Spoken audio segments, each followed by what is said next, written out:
আচ্ছা, তোমরা কি মনে করো প্রেম করে বিয়ে করে সুখী হয় নাকি দেখাশোনা করে বিয়ে করলে মেয়েরা সুখী হয়? আজ আমি বিকালে তোমাদের একটু ভিউ দেখাবো। এখন প্রায় সূর্য ডুবো ডুবো অবস্থা। এখানে একটা মন্দির আছে আর এই সাইডে একটা মন্দির আছে। মন্দিরগুলো কিন্তু অনেক পুরনো, যখন আমার জন্ম হয়নি। आंटी कैसे हो? हाँ वो तो चला गया। कभी कभी आंटी आती है।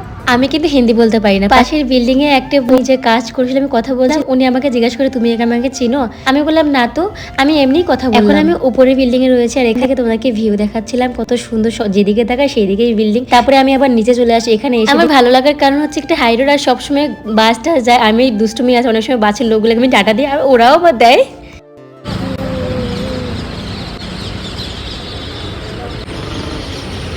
বড়মশাই কখনো বিকালে ভিউ দেখতে পারে না। আমি যখন এই ভিউগুলো ক্যাপচার করি তখন ও দেখতে পারে। ও বলে বাবা এত সুন্দর সুন্দর ভিউ তুমি ক্যাপচার করো। প্লিজ প্লিজ বলার কি আছে, তোমার নামটা নিলাম মানিক, এভাবেই পাশে থেকো।